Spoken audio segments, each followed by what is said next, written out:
Welcome to today's edition of Layoff and Employment News with Employment Boost. Today's date is Tuesday, November 5th, 2024.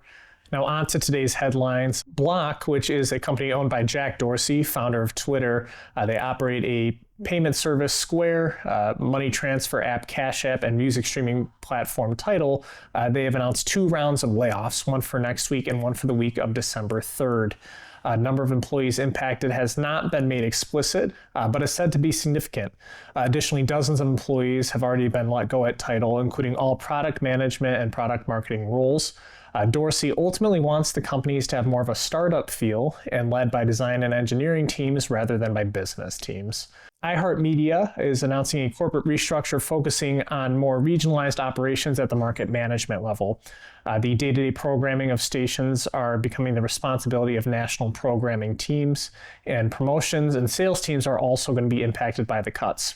In total, across dozens of locations, there were several hundred affected personnel, which is iHeart's largest layoff since January of 2020. Many on-air personalities are being eliminated as well, spanning Boston, Chicago, Cleveland, Dallas, Denver, Houston, Philadelphia, San Francisco, and the DC markets, and there's been no explicit reason given for the restructuring or the layoffs.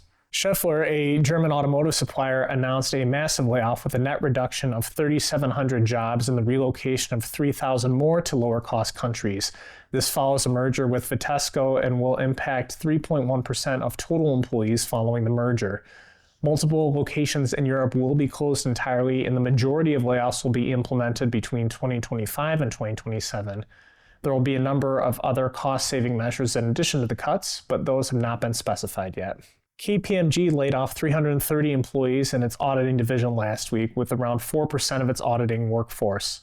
The cuts focused on associate and manager-level personnel and did not include any partners. KPMG, like the other Big Four accounting firms, have seen lower levels of voluntary attrition since the COVID-19 pandemic. The layoff is specifically a counter to that. KPMG had a layoff in March of this year, also targeting the audit division, and they mentioned wanting to continue to expand all its audit business while retaining quality. This has been today's edition of Layoff and Employment News with Employment Boost. I'm Ryan Miller, and we'll catch you on the next one.